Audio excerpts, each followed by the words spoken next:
সংস্কারের দাবি বাংলাদেশে প্রথম উচ্চারিত হয়েছে বিএনপির হাত ধরে, বলছেন রুমিন ফারহানা। জানাবো সভা মিছিল করে নিজের জন্য ধানের শীষ প্রতীক ফেরত চাইলেন ফজলুর রহমান। এদিকে ভোট দেওয়ার আগে একবার ভাইবেন 5 তারিখে কাদের পাশে পেয়েছিলেন, বলছেন হান্নান মাসুদ। জানিয়ে দেব মুক্তিযোদ্ধাদের সমাবেশে 144 ধারা জারি ন্যক্কারজনক, বলছেন কাদের সিদ্দিকী। এবং সর্বশেষ জানাবো নির্বাচন নিয়ে আমার মধ্যে এক ধরনের রোমাঞ্চ কাজ করছে, বলছেন মাহমুদুর রহমান মান্না। এতক্ষণ শুনছিলেন সংবাদ শিরোনাম, এবারে বিস্তারিত। সংস্কারের দাবি বাংলাদেশের প্রথম উচ্চারিত হয়েছে বিএনপির হাত ধরে, বলছেন রুমিন ফারহানা। বিএনপির আন্তর্জাতিক বিষয়ক সহ সম্পাদক ব্যারিস্টার রুমিন ফারহানা বলেছেন, নির্দলীয় ও অন্তর্বর্তী সরকার যেহেতু দায়িত্বে আছে, আমরা আশা করছি দল মত নির্বিশেষে যারাই প্রার্থী হবে, যারা ভোট দিতে যাবে, যারা প্রচারণা চালাবে, সবাই সমান সুযোগ পাবে। ভোট হবে নিরপেক্ষ এবং আশা করছি গত 15 বছর ভোটের যে কবর রচনা করা হয়েছিল সেই সংস্কৃতি থেকে বাংলাদেশ বেরিয়ে এসে একটা নতুন গণতন্ত্রের পথে বাংলাদেশ যাত্রা শুরু করবে।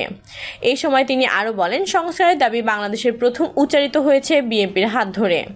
দেশনেত্রী বেগম খালেদা জিয়া 2016 সালে ভীষণ 2023 ডকুমেন্ট দিয়েছিল, সেখানেই তিনি সর্বপ্রথম সংস্কার ভাবনা তুলে ধরেন। তারপর বিএনপির 27 দফা, 31 দফা, এসব কিছু সংস্কারের অংশ। রুমিন ফারহানা বলেন, বাংলাদেশে আওয়ামী লীগের হাতে বিএনপির কেন্দ্রীয় নেতাকর্মী থেকে শুরু করে তৃণমূলের সমর্থক পর্যন্ত যেভাবে অত্যাচারিত হয়েছে, আর কোনো দলের মানুষ কিন্তু এত অত্যাচারের শিকার হয় নাই। সুতরাং বিচার বিএনপির হাত দিয়ে যতটা সুষ্ঠু ও সঠিক হবে আমি মনে করি না আর কোনো সরকারের পক্ষে ততটা সুষ্ঠু ও সঠিক বিচার করা সম্ভব। সভা মিছিল করে নিজের জন্য ধানের শীষ প্রতীক ফেরত চাইলেন ফজলুর রহমান। কিশোরগঞ্জের ইটনায় এক পথসভায় নিজের জন্য ধানের শীষ মার্কা ফেরত চেয়েছেন বিএনপির সব পদ থেকে স্থগিতাদেশ পাওয়া নেতা ফজলুর রহমান। এই সময় উপস্থিত জনতার সমর্থন চেয়ে তিনি বলেন, আমি একা চাইলে হবে না, আমার মার্কা ফিরিয়ে দিতে দলকে আপনাদেরও বলতে হবে, কারণ আমার বিরুদ্ধে বড় চক্রান্ত আছে, সারা বাংলাদেশে রাজাকার আলবদরের চক্রান্ত। ফজলুর রহমানের বক্তৃতা শেষে সভাস্থল থেকে ইটনা সদর বাজারের গুরুত্বপূর্ণ কয়েকটি সড়ক প্রদক্ষিণ শেষে মিছিলটি ইটনা কলেজ মাঠে গিয়ে শেষ হয়। পুরো মিছিলের নেতৃত্বে ছিলেন ফজলুর রহমান। পথসভায় ট্রাকে স্থাপিত মঞ্চ থেকে ফজলুর রহমান বলেন, যেদিন আমাকে বিএনপি থেকে শোকজ করা হয়েছে প্রথমে সেটা বিশ্বাস করিনি, কারণ যে দলের জন্য আমি সব করতাছি, বিএনপির প্রতিষ্ঠাতা মুক্তিযোদ্ধা শহীদ জিয়ার যে মুখ, সেই মুখটা তো 1 বছর যাবৎ আমি রক্ষা করছি। বিএনপি যে শহীদ জিয়া ও মুক্তিযোদ্ধাদের দল, সেটা আমি রক্ষা করছি। এরপরও আমার হাতে বিএনপি থেকে একটা চিঠি আসলো, আমি নাকি কুরুচিপূর্ণ ও ধর্মের বিরুদ্ধে বক্তৃতা করছি। কি কুরুচিপূর্ণ বক্তৃতা করি আমি? এটা আপনারাই বুঝছেন, ধর্মের বিরুদ্ধে বক্তৃতা আমি করি না। এটা জামায়াতে ইসলামী ছাড়া আর কেউ বলে না। জামায়াতে ইসলামীর সঙ্গে নিজের দ্বন্দ্বের প্রসঙ্গে বিএনপি এর সাবেক নেতা বলেন, আমি তাহলে সুন্নত আল জামাত তরিকার বিশ্বাস করি, যে তরিকার নাম হলো সুফিবাদ, যে তরিকার মূল আউলিয়া হলেন হজরত আব্দুল কাদের জিলানী, খাজা মাইউদ্দিন চিশতি, হজরত শাহজালাল, হজরত শাহপরান। আমি সেই তরিকায় বিশ্বাসী, কিন্তু জামায়াতে ইসলামী এই তরিকার লোকদের হত্যা করতে চায়, এমনকি তাদের লাশ কবর থেকে তুলে পুড়াইয়া দিছে। সেই কারণে জামায়াত বলে আমি নাকি ধর্ম বিশ্বাস করি না, আমার জানাজা পড়া যাবে না। জামায়াতে ইসলামীর সমালোচনা করে ফজলুর রহমান বলেন, তারা আমার নাম বিক্রি করে ফজু পাগলা কয়, অথচ ইসলামে আছে কারো নাম বিকৃতি করা কবিরা গুনাহ। এটা কি তাদের ইসলাম? আগামী নির্বাচনে শেষবারের মতো প্রতিদ্বন্দ্বিতা করার ইচ্ছা প্রকাশ করে ফজলুর রহমান বলেন, এটাই আমার শেষ ইলেকশন, কিন্তু আমি বিএনপির কাছে আমার দলের মার্কা চাই, আমি ধানের শীষ মার্কায় ইলেকশন করতে চাই। ফজলুর রহমান বলেন, আমার জীবন থাকতে বাংলাদেশকে পাকিস্তান হতে দেব না। এসব কথা বলেই তারা আমাকে মাইরা ফেলবে, কাইটা ফেলবে বলে হুমকি দেয়, এমনকি আমাকে হত্যার উদ্দেশ্যে আমার বাসার সামনে পর্যন্ত এসে মব সৃষ্টি করেছে। এর আগে গত 26শে আগস্ট বিএনপি চেয়ারপারসনের উপদেষ্টা পরিষদের সদস্য ফজলুর রহমানের প্রাথমিক সদস্য পদ সহ দলীয় সব ধরনের পদ 3 মাসের জন্য স্থগিত করা হয়। ভোট দেওয়ার আগে একবার ভাইবেন 5 তারিখের আগে কাদের পাশে পেয়েছিলেন, বলছেন হান্নান মাসুদ।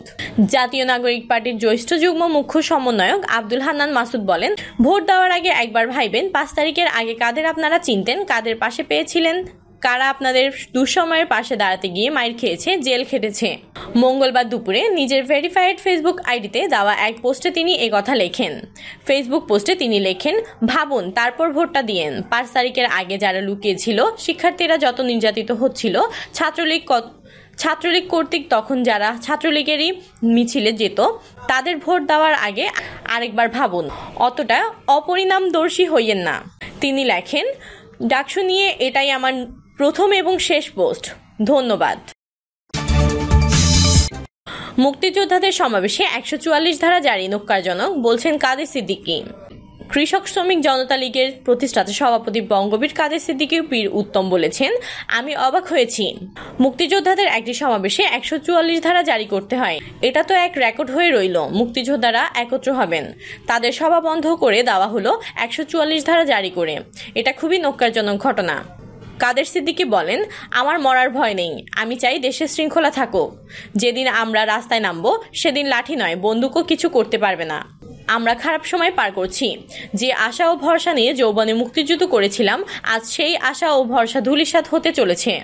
বাসভবনে হামলা প্রসঙ্গ টেনে কাদের সিদ্দিকী বলেন, আমার বাসায় আক্রমণ হয়েছে। যদি এটা সম্ভব হয় তাহলে এই দেশের সবার বাসায় আক্রমণ করা সম্ভব, কারণ নিরাপত্তা নেই। তিনি আরও যোগ করেন, আমার জ্বলন ওইখানে যারা 24-এ বিজয়ী হয়েছেন, তারা যদি এভাবে ব্যর্থ হন, ভবিষ্যতে যদি কেউ স্বৈরাচার হন, সাধারণ মানুষ তাদের বিরুদ্ধে রুখে দাঁড়াবে না। এটা আমার ভয়। সেজন্য তাদের সফল হওয়া উচিত ছিল। আমার বাড়ি ধ্বংস করে দেশে যদি শান্তি আসে, আমি তাতেই রাজি।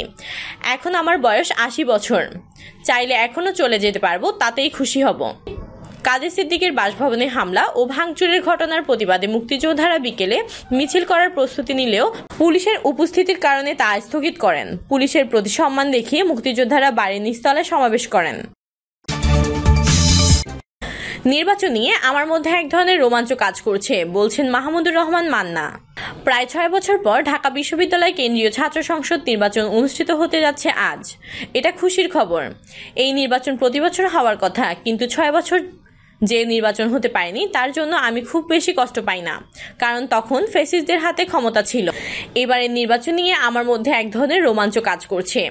অনেক বছর পর গতকাল ঢাকা বিশ্ববিদ্যালয়ের বটতলায় গিয়েছিলাম, সেখানে ডাকসু নিয়ে কথাবার্তা বলেছি। 1969-এ ডাকসু নির্বাচনে আমরা জিতেছিলাম। আমার প্রতিদ্বন্দ্বী ছিলেন আওয়ামী লীগের সাধারণ সম্পাদক ওবায়দুল কাদের। সেই নির্বাচনের কেন্দ্রবিন্দু ছিল জাতীয় রাজনীতি, ছাত্রদের সমাজনীতি ইত্যাদি। এবার একটু ভিন্ন পরিস্থিতি। এবার দেখছি ডাকসুর ভিপি ও জিএস পদে অনেক স্বতন্ত্র প্রার্থী দাঁড়িয়েছে। আমাদের সময় ডাকসুতে গড়ে 7 প্রার্থী দাঁড়ানোর কথা ভাবাই যেত না। এবার এটা হয়েছে। এর ব্যাখ্যা এমন হতে পারে, ছাত্র রাজনীতির প্রতি কারো অনাগ্রহ থাকলেও রাজনীতির প্রতি তারা বীতশ্রদ্ধ নয়। জানি না আমার এই ধারণার সঙ্গে সবাই একমত কিনা। এবারের নির্বাচনে এটা সবচেয়ে বড় বদল।